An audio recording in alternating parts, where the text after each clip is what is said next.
Boa noite. Questões relacionadas com a resiliência das infraestruturas urbanas e com os instrumentos de gestão do território têm estado na ordem do dia desde a tempestade Erin, que afetou seriamente a ilha de São Vicente. E as chuvas de novembro em Santiago Norte vieram reforçar esta preocupação, com vista a se ter cada vez instrumentos de gestão do território que levem em conta esta questão da resiliência. Hoje, no programa Ponto por Ponto, o nosso convidado é o Ministro das Infraestruturas, Ordenamento do Território e Habitação, Vítor Coutinho. Senhor Ministro, boa noite. Boa noite. Agradecemos imenso o tempo que decidiu dedicar a este programa.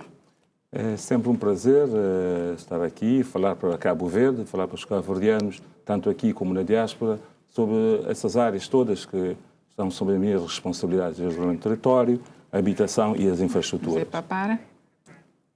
Ok. Marquemos o chat para o genérico.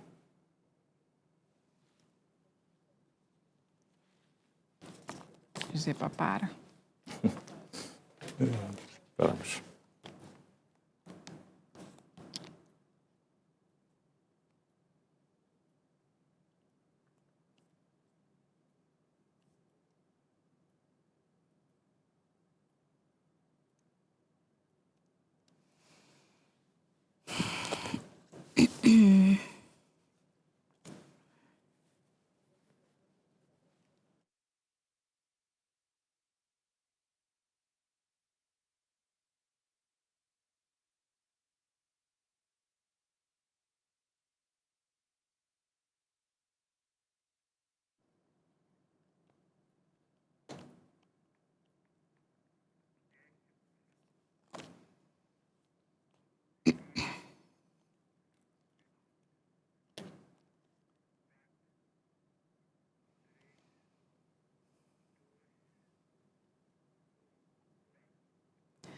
Boa noite. Questões relacionadas com a resiliência das infraestruturas e com os instrumentos de gestão do território têm estado na ordem do dia desde a tempestade Erin, que afetou seriamente a ilha de São Vicente. E as chuvas de 13 e 14 de novembro em Santiago Norte vieram reforçar esta preocupação sobre a resiliência face às alterações climáticas. Hoje, no programa Ponto por Ponto, o nosso convidado é o Ministro das Infraestruturas, Ordenamento do Território e Habitação, Vítor Coutinho, a quem cumprimentamos. Boa noite, Sr. Ministro. Muito boa noite, caros jornalistas, caros espectadores. É com muita honra que estamos aqui para falarmos um bocadinho com o país, com os cabo-verdianos, sobre essa problemática da resiliência das infraestruturas, sustentabilidade, que todas as áreas que têm sob nossa responsabilidade, a habitação, ordenamento do território e infraestruturas. Portanto, depois, desculpe interromper, depois da tempestade Erin, depois das chuvas em Santiago Norte, o que está a ser feito atualmente para que Cabo Verde se torne um país cada vez mais resiliente em termos de infraestruturas face às alterações climáticas? Muito obrigado. Antes de responder, permita só fazer uma referência. Hoje, infelizmente, acabamos por enterrar um grande companheiro de missão, de serviço público. Aproveito para endereçar à família as sentidas condolências, naturalmente, em nome pessoal e em nome do próprio governo. Dizia que, pronto, em relação às infraestruturas, é fundamental agora uma abordagem completamente diferente. Nós, até hoje, infraestruturamos muito o país, temos um investimento grande feito até hoje nas infraestruturas, mas é fundamentalmente que hoje tenhamos a consciência de que, com as mudanças climáticas, temos que ter uma abordagem diferente, desde a fase do planeamento, da fase da execução e da fase da exploração. É importante que introduzamos no processo do planeamento, na fase de elaboração dos vários projetos e planos, essa questão, esse capítulo importantíssimo da resiliência e de mudanças climáticas, pois os desafios são enormes e, infelizmente, os últimos fenómenos, os últimos eventos que aconteceram tanto em Santiago Norte como na região norte de Cabo Verde, em Barlavento, São Vicente, Santo Antão e São Nicolau, demonstram verdadeiramente que temos que melhorar a nossa forma de construir, a nossa forma de planear e a nossa forma de gerir e explorar as infraestruturas. Reconheceu há dias que Cabo Verde vai ter de atualizar os instrumentos de gestão territorial. De que instrumentos está a falar concretamente? Nós temos o grande instrumento que orienta todo o ordenamento do território cabo-verdiano é a Diretiva Nacional do Ordenamento do Território. É o documento chapéu que temos que atualizar porque já está desatualizado. Estava desatualizado por causa dos PETs, elaborámos 2 PETs, então o instrumento desatualizou-se por causa disso, mas agora, com a questão de resiliência, a questão da mudança climática, temos que alterar obrigatoriamente a Diretiva Nacional do Ordenamento do Território, como documento macro. Que aspectos precisam ser melhorados, concretamente? É introduzir essa dimensão resiliência em todas as políticas públicas. É importantíssimo que agora tudo que é planeado tenha essa dimensão. O instrumento, a Diretiva Nacional do Ordenamento do Território, dá, como a palavra diz, dá grandes diretivas, grandes orientações a nível dos vários equipamentos, das várias infraestruturas, a sua localização e não só.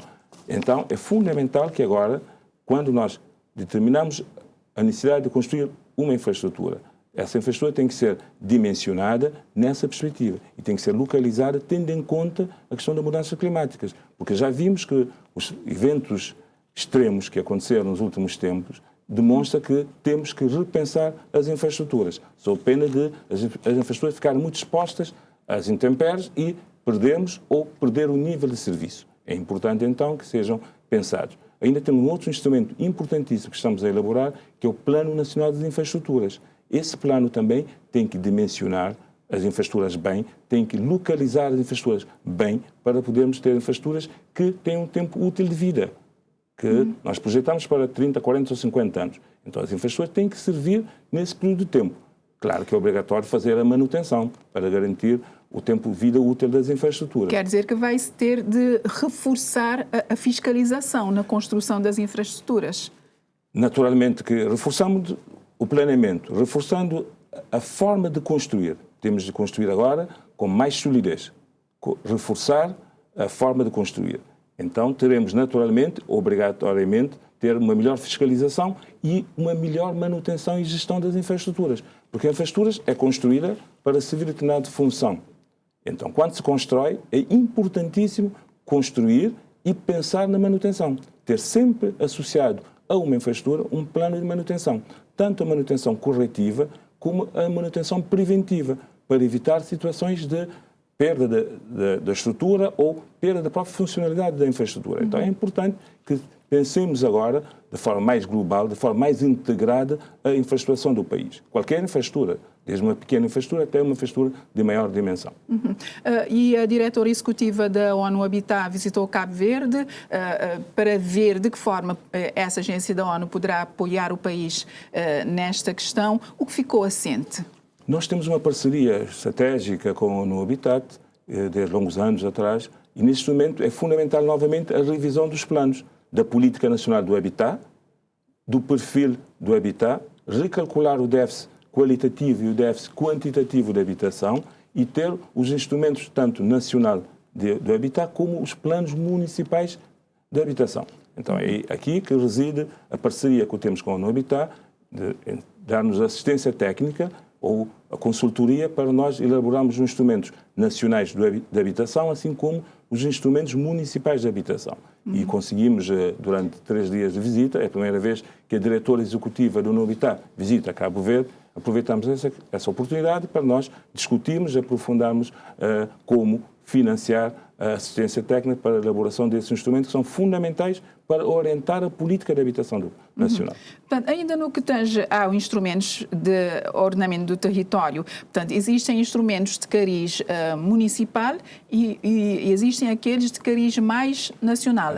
De que forma estas duas vertentes irão trabalhar para que Cabo Verde se torne um país mais resiliente, em termos mais resiliente? O princípio dos instrumentos de gestão territorial é um princípio de hierarquia dos planos e subsidiariedade. Os planos funcionam também na lógica de subsidiariedade.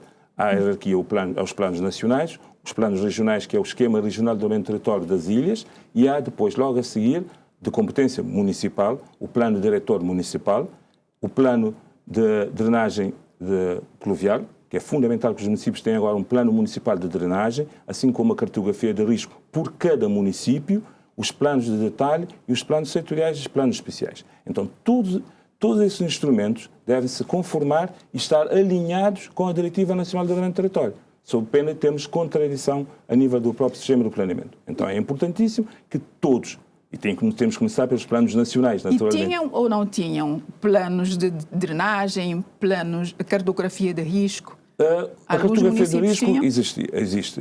Os municípios têm a cartografia de risco e têm os planos de emergência em caso de chuvas. Só que a perspectiva de elaboração dos planos até hoje era uma perspectiva mais estática. Pensávamos que a chuva só caía de agosto a setembro e outubro. Só que agora já vimos que temos chuvas de novembro, dezembro, possivelmente janeiro, etc. Então é preciso agora atualizar os instrumentos. É preciso atualizar a cartografia de risco, elaborar os planos de drenagem, os planos municipais de drenagem de águas pluviais. É importantíssimo que somos um país arquipelágico, um país de origem vulcânica, em que temos encostas e vales. Então é fundamental que temos um sistema de drenagem pensado, estruturado, através de um plano de drenagem. Assim como é necessário ter também um plano diretor, que dá a vocação do território, onde se pode construir, onde não se deve construir, definir claramente as zonas que não se pode construir e os planos detalhados de cada zona, de cada bairro, que depois concretiza essas opções e dá os parâmetros urbanísticos de cada intervenção que deve ser feita.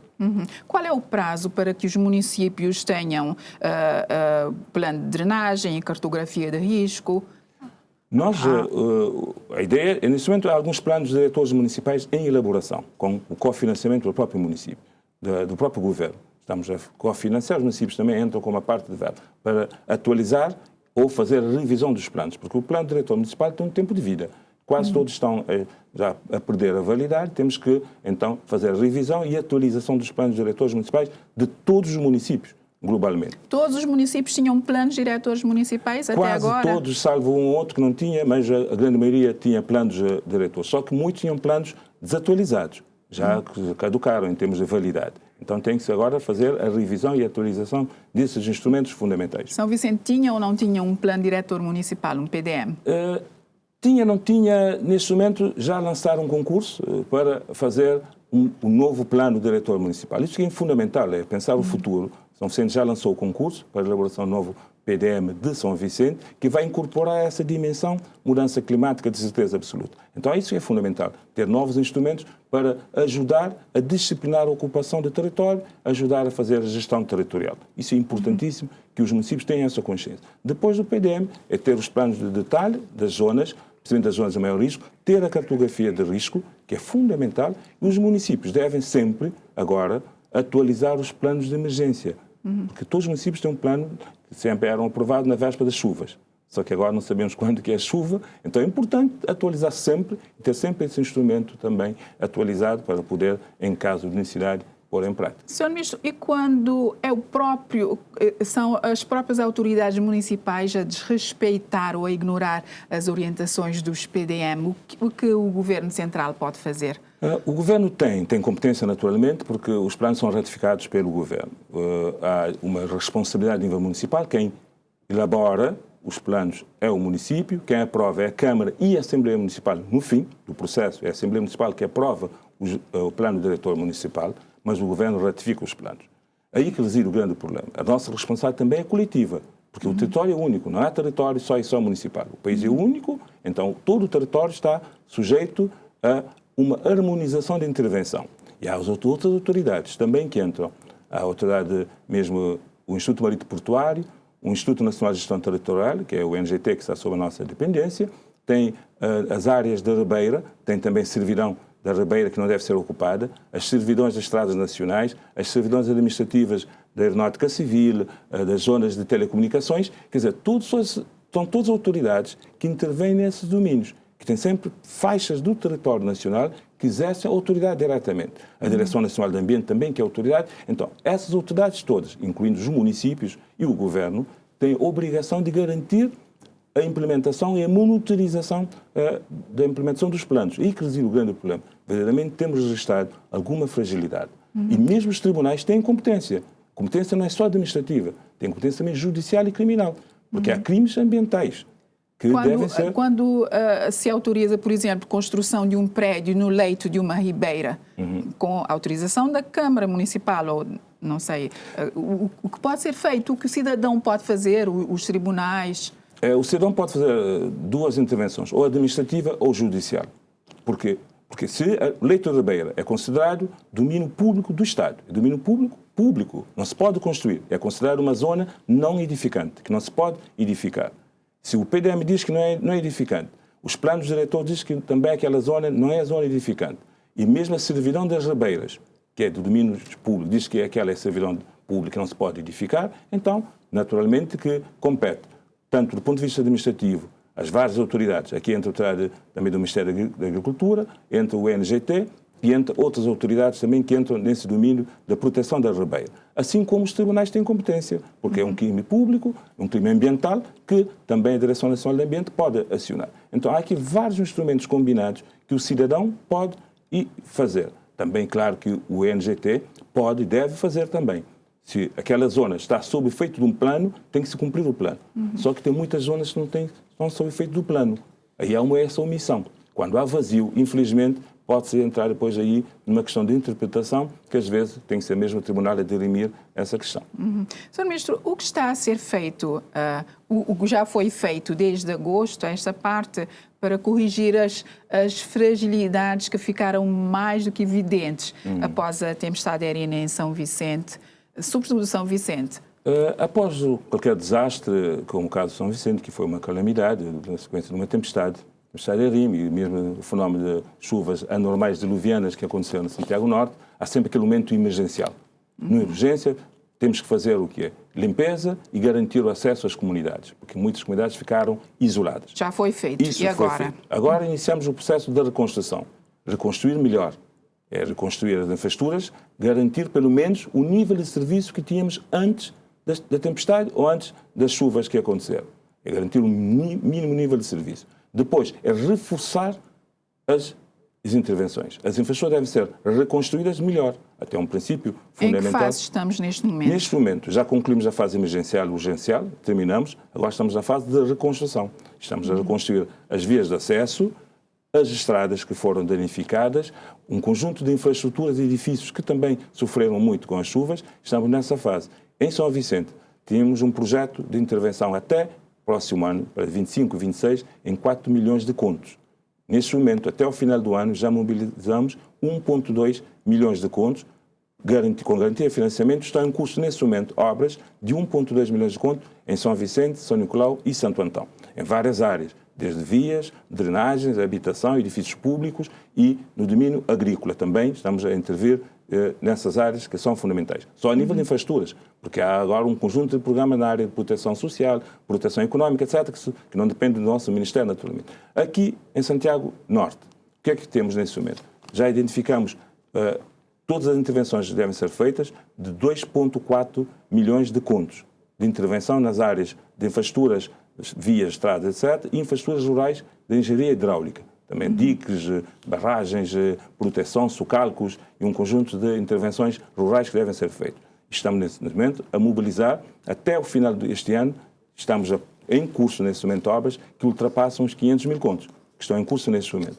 para garantir um mínimo nível de serviço. Já temos várias estradas em curso. 500 mil contos refere-se a Santiago Norte. Santiago Norte até ao final do ano. Faltam 20 dias. Para repor a normalidade. Sim, claro que iniciamos estradas. Iniciamos a 14 de novembro, que foi o dia que tivemos o primeiro fenómeno de chuvas anormais. Então, desde 14 começamos a trabalhar, a fazer limpezas, a fazer remoções, etc.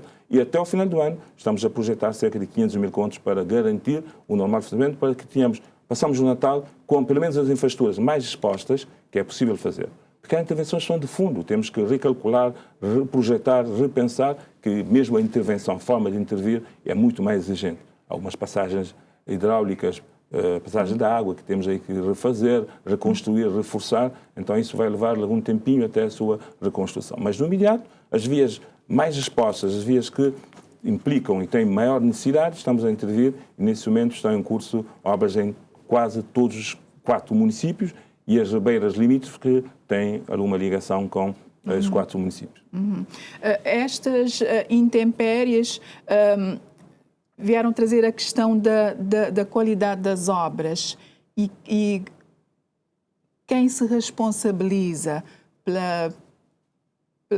quando as infraestruturas entram em derrocada com uma chuva como aquela que aconteceu em Santiago Norte? Claro que há sempre essa tentação de procurar os culpados. Quando há pânico, a primeira coisa é procurar os culpados. Mas eu acho que é fundamental recuperar, reconstruir, porque nós, quando projetamos, as pessoas são projetadas para determinado tipo de pressupostos. Mas um país como Cabo Verde não pode dar-se ao luxo de desperdiçar recursos. Naturalmente. Construir é para construir bem. Muito bem. Por isso temos que construir com instrumentos, como o Plano Nacional de Infraestruturas, com os instrumentos de planeamento e com projetos solidamente concebidos e projetados. E executados, muito bem executados. Mas só que são fenómenos extremos que estão a acontecer. Por exemplo, as chuvas no mês de novembro e dezembro, nessa proporção. Choveu quase 300 milímetros no interior de Santiago Norte. É chuva que não acontece, é a média nacional, não acontece essa quantidade de água num único dia a cair no interior de Santiago. Claro que são situações extremas, que não acontecem todos os dias. É aí que reside o grande problema. Então agora temos que ter outros pressupostos no dimensionamento das infraestruturas. Porque dizer que é culpado, que a culpa é do projetista, ou de quem executou, ou quem não fiscalizou, às vezes é um bocadinho arriscado, porque nós não sabemos quem é a culpa, porque o pressuposto do cálculo era um pressuposto diferente. Era um pressuposto em que as infraestruturas eram para servir um determinado tipo de funções e calculadas em determinado tipo de pressuposto, que não havia chuva ou que havia uma chuva moderada em quantidade de água. Hoje temos um outro regime pluviométrico que hoje não só o regime, também fora da época, fora da temporada das chuvas. Então é preciso agora um conjunto de cálculos que devem ser refeitos para nós termos infraestruturas muito mais sólidas. Mas reforçar os cálculos, naturalmente, reforçar a preocupação em relação à resiliência, como dissemos no início, não é, Sr. Ministro? Mantemos o princípio de construir bem. Construir com qualidade é um desidrato fundamental para Cabo Verde. Como disse, um país que tem limitações de recursos, temos que construir bem. Mas temos que ter a consciência também de que as mudanças climáticas nos trazem novos desafios técnicos também. Não só desafios do ponto de vista de regime pluviométrico, mas do ponto de vista também de infraestrutura e do ponto de vista de comportamento, do ponto de vista comportamental. Cada cidadão tem que ter agora uma postura, uma mentalidade mais resiliente. Pensar resiliência é um ato individual de cada um de nós também. O Estado compete fazer o seu papel, mas cada um de nós temos que ser um cidadão resiliente, que pensa a resiliência. Então é importantíssimo construir comunidades resilientes, pessoas que pensam a resiliência e que antecipam o fenómeno. Por exemplo, nós todos sabemos que antes, na véspera das chuvas, as famílias lhe faziam limpeza dos telhados, da volta de casa, etc. Cuidavam das ribeiras. As pessoas não ocupavam as ribeiras da forma como nós estamos a ocupar hoje. Porque as pessoas já quase que desacreditaram, não acreditam que chove. Mas nesse momento já vimos que chove muito. Então é importantíssimo que nós tenhamos esse comportamento, que alteremos o nosso comportamento. Mas há tarefas que os municípios ou outras autoridades devem fazer, como o desassoreamento, por exemplo, das condutas de água, de escoamento. 100% de acordo que temos que fazer. Por exemplo, no caso de São Vicente, não sei se teve informações de que isso foi feito. O que tem que ser feito, naturalmente, tem que ser. Agora temos que ter condições de, antes das chuvas, que a época de chuva agora parece que é prematuro, é mais precoce, então temos que ter a capacidade de fazer desassoreamento. O desassoreamento das ribeiras é fundamental, principalmente das infraestruturas hidráulicas, diques e outros sistemas que temos de retenção de água. Isso é importante. Temos que fazer desassoreamento, assim como das ribeiras também. É importantíssimo que comecemos a desassorear as ribeiras e não ocupar as ribeiras. Primeiro, não ocupar as ribeiras. Delimitar, deixar o caminho de água livre para a circulação da água. Porque a água é amiga, mas tem que ter o seu caminho próprio, livre e desimpedido. Se encontrar um caminho obstruído, claro que tem uma resistência, um obstáculo e teremos naturalmente problemas. Então, o trabalho preventivo que deve ser feito agora por todos, os municípios, as câmaras municipais, o governo, as outras instituições que interferem no território, têm que cuidar das várias infraestruturas. Então, a desobstrução, a limpeza é um dos caminhos. E a não ocupação e a construção de forma mais sólida. Temos agora que construir mais sólida. E o Poder Central já deu diretrizes claras sobre estes aspectos? Resiliência, atuar na prevenção, desassorear, respeitar os PDMs? São diretivas genéricas que mas temos que dar também essas diretivas através dos instrumentos de gestão.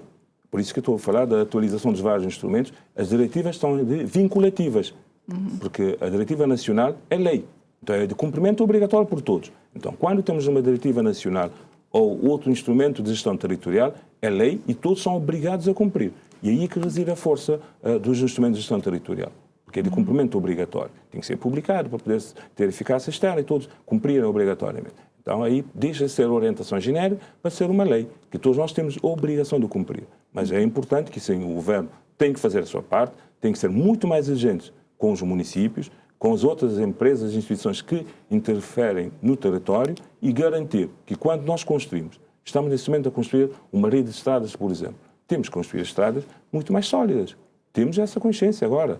Temos que reforçar o sistema. Esta preocupação já está a ser aplicada no terreno? Já está. E, aqui no interior de Santiago temos várias estradas em curso que sofreram muito com as últimas chuvas. Então agora vamos reforçar a construção dos muros, de criação de muros para construir a plataforma da estrada. Temos que reforçar esses muros, redimensionar as passagens hidráulicas. Se tínhamos antes uma passagem hidráulica, que é tipo uma ponte, que tinha uma dimensão tal, agora temos que dimensionar por uma quantidade de água que hoje já temos essa realidade da chuva das últimas chuvas que caíram. Então temos que redimensionar também essas infraestruturas hidráulicas. Mesmo os socalcos temos que redimensionar, porque houve muito deslizamento de terra, muito material sólido foi para o mar. Então agora temos que ter a capacidade de reter esse material sólido. Então temos que construir uma rede de banquecas, socalcos e outras soluções que protege naturalmente o solo para podermos ter a retenção do máximo material sólido, porque um dos grandes desafios de Cabo Verde é o solo arável, que nós não temos. E com essas últimas chuvas, a zona de Santiago Norte, perdemos muito material sólido. Esse que é o maior passivo que tivemos na Santiago Norte, é a perda de muito material. Portanto, Sr. Ministro,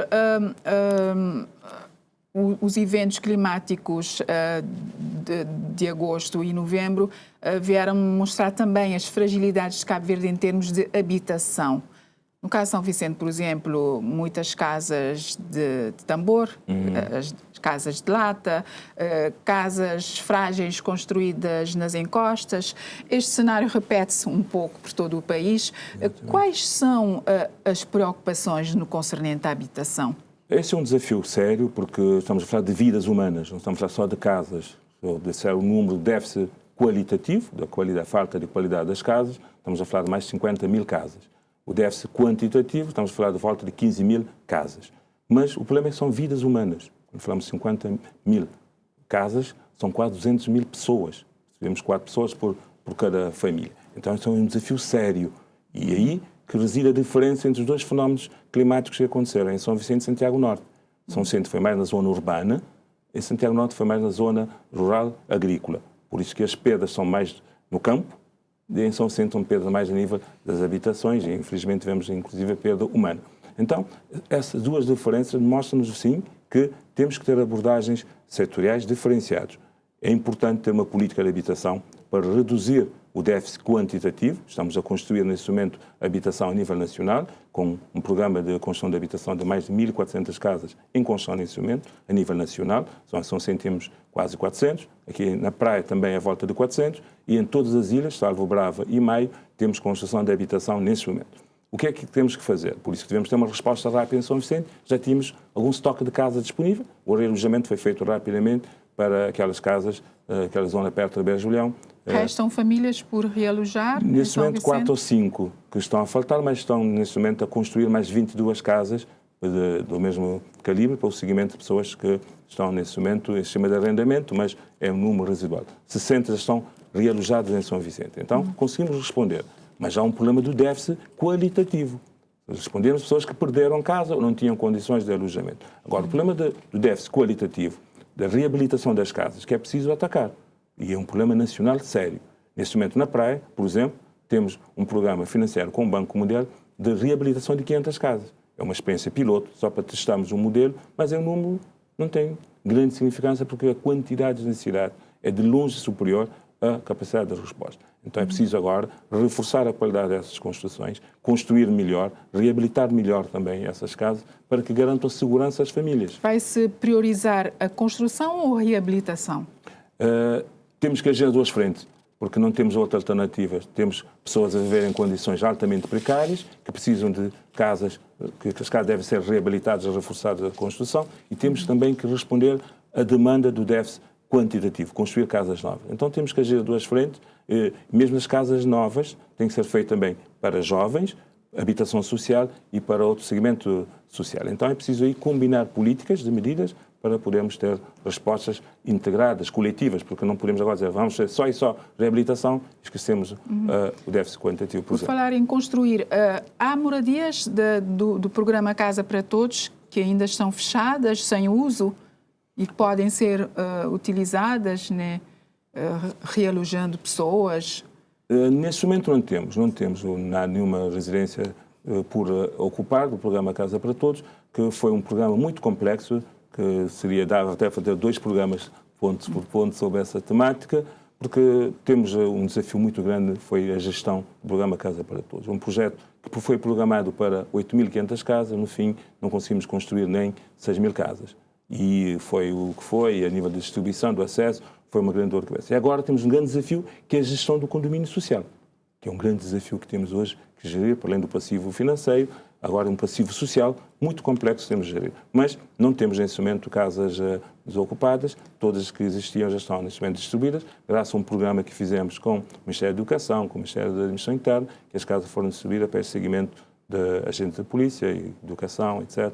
Quase todas foram distribuídas. Lembrei-me agora do prédio construído na Ribeira de Julião, em São Vicente, e cujas sapatas ficaram expostas durante a tempestade Erino. O que é feito desse prédio e dos outros contíguos? Infelizmente aquilo foi uma realidade, mas estava em construção. O problema, às vezes, as pessoas... Bom, é uma questão técnica, as pessoas não percebem que estamos na fase de construção, ainda a infraestrutura estava exposta, não tinha todo o sistema de proteção do edifício. Porque quando se constrói, depois protege o edifício, com valetas, com passeios, com sistema de drenagem, que aquela força da água não tinha condições de fazer o que fez a fundação. Mas já está consolidado, está reforçada a estrutura, tecnicamente bem feito, e está agora em condições. Estamos a fazer todo o trabalho da zona envolvente para proteger as infraestruturas. Porque as infraestruturas são pensadas nessa lógica. É construir e proteger as infraestruturas. Não se faz fundação ficar completamente exposta. Ela tem que ser protegida. E, infelizmente, as chuvas caíram no dia em que ainda não estava concluída a construção, mas estamos nesse momento a reforçar e do ponto de vista técnico, às vezes as pessoas não percebem e podem pôr em causa, mas aquele edifício tecnicamente está bem, não caiu, ainda bem, graças a Deus, porque a estrutura estava bem, não tinha sistema de proteção da infraestrutura, é outra questão. Qual é o plano em relação àquele edifício? É depois de ser distribuído, há uma parte que vai Quando? No imediato, as obras serão concluídas até início do mês de janeiro. Estamos a fazer todo o trabalho de arranjo exterior, da proteção de todas aquelas infraestruturas e serão entregues. Uma parte vai para a residência estudantil, que é um dos blocos, é para a residência estudantil, para albergar os estudantes da zona de São Vicente, Santo Antão e São Nicolau, que vão para São Vicente estudar, e aqui, assim como na praia, também temos um bloco em construção. Então, uma parte desse bloco vai para a construção de habitação de residência universitária. E que outras ilhas vão ser contempladas com moradias sociais, além de Praia, São Vicente? Temos em todas as ilhas neste momento, como disse, temos em Santo Antão construção de habitação social. Falamos sempre de habitação social e segmento jovem, porque agora a FH, depois da última recentragem que foi feita, agora a FH concentra essencialmente na construção de habitação jovem e construção de habitação social. Temos em Santo Antão, temos em São Vicente, temos em São Nicolau, temos no Sal Boa Vista, temos o maior programa feito até hoje de habitação. Conseguimos eliminar quase 2.000 barracas na Ilha do Sal e Boa Vista. Com recurso ao Fundo do Turismo, resolvemos um problema criado pelo próprio turismo, com fluxo turístico, aquele boom de pessoas que iam para Sal e Boa Vista, para a construção e para a fase de exploração dos hotéis. Então, muitos não tinham cidade, as ilhas não tinham precisado de resposta, muitos ficaram construídos, elas ficaram a vida em barracas. E nós conseguimos eliminar, com esse programa, 2.000 barracas que estão, nesse momento, a ser construídas as últimas 100 edificações para eliminar dos 2 bairros, em definitivo, a questão das barracas. Quando eliminar as casas de tambor, ou casas de lata em São Vicente, Sr. Ministro? Eliminar é um fenómeno progressivo, porque dificilmente vai se eliminar como por decreto ou de um dia para o outro. Mas agora é fundamental, a partir de hoje, não deixar que se crie, que apareça nem mais uma casa de tambor em São Vicente. Isso é fundamental, essa atitude e opção das autoridades nacionais e municipais para impedir a construção dessa habitação. Claro que temos que agir também nas ofertas. O sistema público tem que oferecer mais casas, mais habitação, para as pessoas não As pessoas ficam, às vezes, numa situação de quase afronta. Não têm alternativa, não têm recursos financeiros e desarrascam a vida. Não têm como pagar a renda. Exatamente. Então tem que haver política pública de promoção da habitação. E o que estamos a fazer? Já temos algumas respostas. Estou a falar que temos quase 400 casas. A Câmara, nesse momento, no âmbito de seguir a ERIM, Tempestade de ERIM, está a reabilitar mais de 100 casas também para responder. Está a construir habitação social também. São 80 casas, salvo erro, estão a ser construídas. Sim, estão a construir. Quer dizer, há muitas políticas combinadas para dar resposta. Como disse, a demanda é superior à oferta. Isso temos de ser realistas, que não é no horizonte temporal de 1 ou 2 anos que vamos eliminar essa pressão sobre o habitat. Mas a ideia é começar e começar bem. Começar a responder com políticas combinadas, desde políticas também de acesso à habitação. O que estamos a fazer nesse momento, por exemplo, o Orçamento do Estado, para o próximo ano, tem várias medidas de políticas boas que vai ajudar no acesso à habitação. Por exemplo, um jovem quer comprar uma casa na imobiliária privada ou na imobiliária pública, IFH, pode perfeitamente beneficiar de bonificação. E tem 50% de redução da taxa de juros. Isso representa um incremento positivo para o jovem. Por exemplo, ele pode ter acesso a essa bonificação adicional, mais 50%. Tem a garantia. Quando se vai ao banco pedir um empréstimo, os bancos pedem sempre 10%, 15% de cofinanciamento. O Orçamento do Estado, próximo ano, está a dar também, tem medidas de políticas que garante a garantia pessoal que o Estado dá nessas operações de crédito à habitação. Que a pessoa pode comprar habitação em qualquer imobiliária privada com essas duas medidas de política, por exemplo. Assim como há isenções e bonificações notariais, nível do notariado, pagar os impostos, as taxas e etc. Então, são medidas boas também que ajudam nessa perspectiva de acesso à habitação. Temos que construir e temos que ter medidas de políticas também positivas para permitir. Estamos a pensar em construção de cooperativas de habitação, que também é uma solução que vai ajudar a ter acesso à habitação, porque temos aqui desafios exigentes que temos que ter respostas naturalmente globais e integradas. Sr. Ministro, a oposição sempre critica os governos, a MPD, por alegadamente não apresentar grandes obras. Que obras estão em curso neste momento e que podem ser apresentadas antes das eleições? Eu acho que às vezes nós em Cabo Verde temos esse de grandes obras. O que é que significa grandes obras? As obras são todas obras. São todas infraestruturas importantíssimas para as pessoas. Nós projetamos infraestruturas para servir, primeiro, as pessoas, para servir as famílias, para servir a economia. Infraestruturas é um instrumento para impulsionar a economia. Não é um instrumento para fazer vaidade e eu construir não sei o que é. Não é esse o fim da construção da infraestrutura. Mas respondendo à pergunta, que obras estão em curso neste momento? Que obras estão em curso? Temos, por exemplo, a estrada, vou no nome das estradas, Estrada Espargos-Santa Maria, uma obra de 1,7 milhões de contos. Uma obra de fundo que vai impulsionar e melhorar a qualidade do acesso às duas cidades e ter, naturalmente, um incremento direto no turismo. Quando é que ficará pronta? Estamos a projetar, estamos a trabalhar nesse momento no calendário, era para dezembro, já dezembro não é possível, porque naturalmente já estamos no final do mês de dezembro, mas é uma obra que tem impacto. É uma obra que tem alguma complexidade, a sua forma de execução, porque estamos a trabalhar numa estrada que ao mesmo tempo é estrada. Se fosse uma construção no deserto, num espaço vazio, era muito mais rápido. Mas agora estamos a construir e ao mesmo tempo ter circulação. Infelizmente tem havido alguns casos até de acidentes. Então tem alguma complexidade. Estamos a construir a estrada Calheta-Tarrafal. Uma obra também de 1,4 milhões de contos. Uma obra de grande impacto para o turismo e para o desenvolvimento daquela zona costeira. Por exemplo, uma simples obra, por exemplo, na zona em Santo Antão, na Ribeira de Caibos, Ribeira Grande, estamos a ver uma obra pequena, mas de grande impacto para aquelas famílias e para a economia daquela zona. Porque é uma obra que permite o desencravamento daquele bairro, daquela comunidade, e que tem acesso à agricultura e que pode escoar rapidamente os produtos. Assim como a Ribeira Principal, temos uma obra extraordinária a ser construída. Aqui no interior de Santiago, estamos a fazer uma via alternativa de Cidade Velha. Nós todos sabemos o que é que nós passamos quando tem festas na Cidade Velha e tem atividades na Cidade Velha. Estamos a trabalhar agora uma via alternativa que vai permitir chegar à Cidade Velha do outro lado. Então, são vias de grande impacto para a comunidade, para as pessoas, não para a vaidade dizer que eu fiz uma obra de milhões, não é? As obras avaliam sim pelos milhões, mas avaliam principalmente, devem ser avaliados pela utilidade que têm as pessoas e as famílias. E para isso que devemos projetar. Que obras estão na fase final e que podem ser inauguradas nos próximos meses? antes das eleições? Nós tencionamos inaugurar a obra do SAL, ainda antes das eleições, não sabemos a data das eleições, tencionamos inaugurar aquela obra. Algumas obras no interior de Santiago, a Ribeira da Barca, a estrada da Ribeira da Barca, tencionamos também inaugurá-la antes das eleições. A obra que liga Santana, Belém, Tronco e Picolhão, também tencionamos inaugurá-la, se tudo correr bem. Assim como temos obras ainda em Santo Antão, que podem ser também, se houver um incremento. Só que a dinâmica hoje da construção em Cabo Verde é desafiante, por causa de alguns desafios que nós temos. Às vezes a mobilização dos equipamentos. Por exemplo, em São Nicolau temos uma obra extraordinária, que é Juncarinho-Caraçal.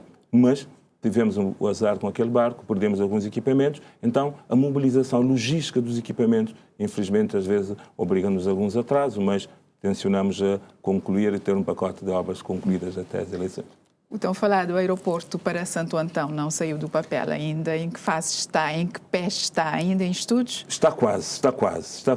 Porque é uma infraestrutura de uma complexidade. Está quase o quê? Está quase o anúncio e a materialização. Porque montar um projeto de um aeroporto tem alguma complexidade. Só estudar os fenómenos atmosféricos, o vento e etc. leva pelo menos 1 ano, 2 anos. Só para estudar, para ter elementos precisos para determinar verdadeiramente a sua localização. Só a localização de uma infraestrutura dessa envergadura exige um tempo de análise, de estudos. Mas a promessa vem do mandato anterior. Sim. Isso tudo bem. Eu reconheço e compreendo. Mas dizia que temos que fazer essa fase preparatória. A montagem da engenharia financeira. Porque não é só ter infraestrutura aeroportuária. É construir infraestrutura, às vezes até pode ser rápido. Agora, ter um modelo de gestão. Porque o custo de gestão que é o grande custo. O custo de um aeroporto não é só construir pista e gares, etc. Não, há um custo de exploração e gestão. Tem que se montar um modelo de negócio. É importantíssimo. E criar garantias de tráfego, etc. Para não ficar um elefante branco. Então, todos esses estudos têm que se confluir e chegar a um bom ponto de mostrar quando e como deve ser feito um aeroporto. Assim como já sei que vai perguntar do Hospital de certeza da Praia. Sim, o Hospital Nacional. De referência. Também é um projeto também altamente complexo. Só a localização do hospital levou pelo menos 1 ano, só para determinar a localização exata. Já temos a localização. E agora? Porque há vários elementos que confluem. Eu tenho que localizar o aeroporto, tem que ser perto do aeroporto, perto do porto, perto do interior de Santiago, que responda a um conjunto de necessidades. Tem que ter outras infraestruturas complementares, que tem que ter acessibilidade, estradas, etc. E agora, qual é o próximo passo? O próximo passo é, estamos a ultimar a fase da montagem da engenharia financeira para iniciar os trabalhos da infraestruturação, que vai ser estradas, água, esgotos, hectares, etc., que são infraestruturas que vão ter que ser feitas antes de iniciar o próprio edifício, chamado assim, o edifício do hospital. Então, Sr. Ministro, uma infraestrutura anunciada há meses e que suscitou alguma polémica é o Monumento à Liberdade e Democracia, pelo custo envolvido, 150 mil escudos por um monumento. Em que pé está esta obra atualmente? Parece parada. A obra não está parada. Por quê? A obra tem uma parte que é no subsolo. 150 mil contos. 1000 contos, sim. 1000 contos, peço desculpas. Não foi mal. Eu dizia que, pronto, é uma obra que tem uma dimensão subterrânea, que é feita no subsolo, que tudo é feito, a base, a fundação, porque é uma estrutura em aço de uma dimensão de quase 14 metros, que então implica ter uma boa fundação. Estamos a falar de uma infraestrutura simbólica para esse país. O custo da liberdade, muitas vezes, não se determina pelo valor imediato. Mas a obra está parada neste momento? Não está parada, a obra está em curso. Está em curso a fundação e nós vamos montar, até o final do ano, iniciar o processo de montagem da estrutura metálica, porque ela tem uma base em betão armado. Por isso que muitas vezes as pessoas fazem juízo de valor sobre o monumento sem conhecer o projeto. Pouca gente conhece o projeto. E dizer que o projeto é caro ou barato depende do quê? Depende do projeto, da solução técnica que está prevista. Tem uma fundação. Mas a questão era utilizar 150 mil contos na construção de um monumento quando Cabo Verde tem várias vulnerabilidades que precisam ser resolvidas. Era este o cerne? Eu compreendo a questão, que Cabo Verde tem muitas vulnerabilidades, tem muitos problemas. Mas nós não vamos resolver o problema desse monumento com os outros problemas. Porque o próprio sistema que é montado de forma separada. Há respostas para os problemas que nós temos, mas a liberdade também é um problema desse país. É fundamental que nós tenhamos a consciência de que um dos grandes motores do desenvolvimento de Cabo Verde é a liberdade e a democracia. Muitos dos fundos que conseguimos mobilizar é graças por sermos um país livre, um país democrático, um país que inspira confiança. Então, previa-se a inauguração deste monumento em janeiro, por ocasião do 35º aniversário da instauração da democracia em Cabo Verde. E agora, qual é o prazo? A ideia era fazer homenagem aos 35 anos da liberdade e democracia em Cabo Verde. Se as estruturas estão neste momento na fase de transporte de estrangeiro para Cabo Verde. Se chegar antes da época que estamos a programar, tudo bem, iniciaremos a montagem e teremos o processo. Neste momento ainda não tenho nenhuma informação que me diz que não vai ser no dia 13 de janeiro. Tudo leva a crer que teremos condições de inaugurar o monumento no dia 13 de janeiro. 13 de janeiro é daqui a um mês, Sr. Ministro. É por isso que eu disse que toda a estrutura que fica em cima do solo é estrutura pré-fabricada. Okay. Vem toda feita, chegar a montar. Não tem toda a fundação que está a ser feita nesse momento, que às vezes as pessoas não veem. Sr. Ministro, para quase já a terminar, em relação ao estado das estradas na cidade da Praia, sendo que é a tutela das estradas de Cabo Verde, da instituição Estradas de Cabo Verde, qual é a solução? Muita gente está a reclamar do estado das estradas na cidade da Praia. É verdade. Muitas vezes o grande problema das estradas em Cabo Verde é a questão da manutenção. As estradas são estradas municipais, dentro da cidade, porque nós temos só estradas nacionais, que temos a responsabilidade com estradas nacionais.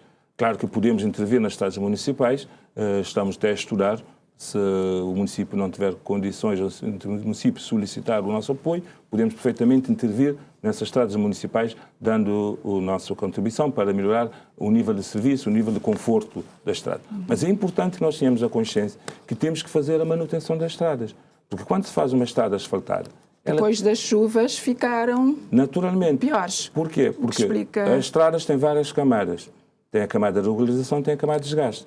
Se nós não cuidamos da camada de desgaste, como disse bem, a palavra diz, é desgaste. Desgasta e chega-se à camada de regularização e pode até chegar à base. Chegar à base já perdemos a estrutura da própria estrada. Então é importantíssimo ter um plano de manutenção das estradas municipais e nacionais para antecipar, para evitar a degradação precoce, o envelhecimento precoce dessas infraestruturas. O que poderá ser feito antes das festas do final do ano, Sr. Ministro? As estradas estão no estado tal que... Eu acredito que sim. Nós temos toda a liberdade e temos disponibilidade de inclusive é perto do Palácio do Governo. Chama a atenção. Lá é uma questão muito mais complexa, o problema de drenagem. Não é só o piso, mas tem que ser o problema de drenagem, porque a estrada fica exposta à problemática de drenagem, que é uma situação muito complexa aqui na Serra da Praia, por ser uma cidade que recebe muita água que vem do interior. A água que vem à Serra da Praia vem muitas vezes de São Domingos, São Francisco, até da João Varela, etc. Então, temos que proteger a cidade dessas águas todas. E o Palácio do Governo é um dos pontos críticos aqui da cidade. Sim, temos que resolver. Reafirmo a nossa disponibilidade em colaborar com o município da Praia, se tiver interesse, em nós, juntos, e melhorarmos a condição dessas estradas municipais. Antes de 2026.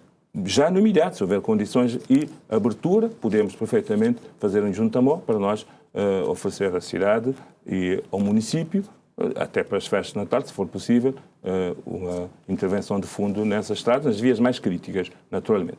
Sr. Ministro, agradecemos imenso o tempo que dedicou a este programa Ponto por Ponto. Obrigado a nós e aproveito para desejar a si, a sua família, a todos os cabo-verdianos, boas festas e Feliz Natal.